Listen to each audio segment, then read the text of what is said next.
ಬಾಯಿಗೆ ಬರೋಂಗಿಲ್ಲ ಬೆಳೆದು ಹೋಗೋದು. ಇದೇ ಪರಿಸ್ಥಿತಿ ಇಷ್ಟ ಆಗಿಬಿಟ್ಟದೆ ಇವತ್ತು. ಈಗ ಮತ್ತೆ ಜಾತಿ ಸಮೀಕ್ಷೆ ಮುಂದೆ ಹೋಗ್ತದಂತ ಅದು ಕಾರಣ ಸಿಕ್ತು ಕ್ರಿಶ್ಚಿಯನ್ದು.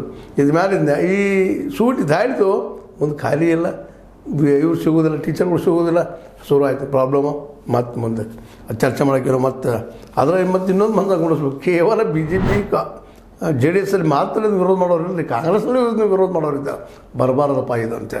ಯಾಕಂದ್ರೆ ಅವರು ಲಾಭದ ದೃಷ್ಟಿಗಳು ರಾಜಕೀಯ ಮಾಡ್ತಾಯಿದ್ದಾರೆ ವಿನಃ ಇಡೀ ಸಮುದಾಯಕ್ಕೆ ಒಳ್ಳೇದಾಗಲಪ್ಪ, ಸಮಾಜಕ್ಕೆ ಒಳ್ಳೇದಾಗಲಿ, ಮೀಸಲಾತಿದ್ದು ಹೆಚ್ಚಿಂದ ಏನದ ವಿಚಾರ ಮಾಡಿ ಇಷ್ಟರೊಳಗೆ ಈ ಕಳೆದ ಒಂದು 60-70 ವರ್ಷದೊಳಗೆ ಅಥವಾ 80 ವರ್ಷ ಬರ ಸಮೀಪ ಇಷ್ಟರೊಳಗೆ ಎಲ್ಲರಿಗೂ ಉದ್ಯೋಗ ಸೃಷ್ಟಿ ಆಗಬೇಕಾಯ್ತು. ನೋಡಿರಿ, ಚೈನಾ ಒಂದು ದೊಡ್ಡ ಎಕ್ಸಾಂಪಲ್. ಚೈನಾ ಇದ್ದಿದ್ದು ಏನು ಮಾಡಿದಪ್ಪ ಅಂದ್ರೆ ಡಿಕ್ಟೇಟರ್ ಇದ್ದಾರಲ್ಲಿ, ಹೌದು, ಆದರೆ ಎಲ್ಲರಿಗೂ ಅಲ್ಲಿ ಊಟ ಸಿಗುವಂಥ, ಎಲ್ಲರಿಗೂ ಉದ್ಯೋಗ ಸಿಗುವಂಥ ವ್ಯವಸ್ಥೆ ಮಾಡ್ಕೊಂಡಿದ್ದಾರೆ.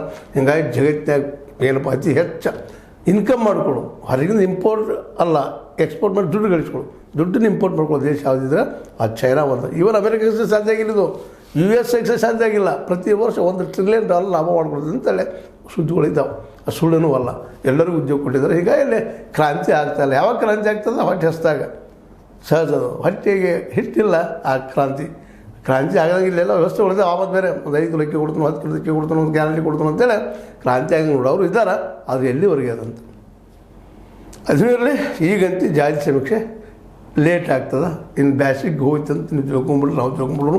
ಒಂದೇ ಅಷ್ಟರೊಳಗೆ ಆಯ್ತು ಅಂದ್ರೆ ಒಂದು ಸುದೈವ ಅಂತ ತಿಳ್ಕೊಂಡು ಪಾಪ ಹಿಂದುಳಿದ ವರ್ಗದ ಈ ಅಧಿಕಾರಿಗಳು ಮಾಡಿದಂಥ ಒಂದು ಮಿಸ್ಟೇಕ್ದಿಂದಾಗ ಹಿಂದಿತ್ತು ಕಾಂತರಾಜ ವರ್ಗದೊಳಗೆ ನಾವು ಆಗಿದ್ದು ಅಂತ ಹೇಳ್ತಾ ಇದ್ದಾರೆ. ಅದು ಚರ್ಚೆ ಮಾಡ್ಬೇಕಾಗಿದೆ ಇಷ್ಟರೊಳಗೆ. ಇನ್ನು ಅದು ಚರ್ಚೆ ಆಗಿ ಏನು ಬರ್ತದೆ ನೋಡೋಣ. ಜಲ್ದಿ ಆಗ್ಬೋದು ಜಾತಿ ಸಮೀಕ್ಷೆ ಅಂತ ಅರ್ಥ ಒಂದೇನು ಆಸೆ ಮಾಡ್ತಾ ಈಗ ಇಲ್ಲಿಗೆ ಚರ್ಚೆ ಬಿಡ್ತಾ ಇದು ನಿಮ್ಗೆ ಲೈಕ್ ಆಗಿರ್ಬೋದು. ಲೈಕ್ ಮಾಡಿ, ಶೇರ್ ಮಾಡಿ, ಕಾಮೆಂಟ್ ಮಾಡಿ, ಜೊತೆಗೆ ಸಬ್ಸ್ಕ್ರೈಬ್ ಹೋಗಿ ನಿಲ್ಲಿಸ್ಬೇಡಿ. 860 ನ್ಯೂಸ್ ಅರ್ಥ ಸಿದ್ದರಾಮಯ್ಯ ಸತ್ಯದ ಕೈಗನ್ನಡಿ ವಂದನೆಗಳು.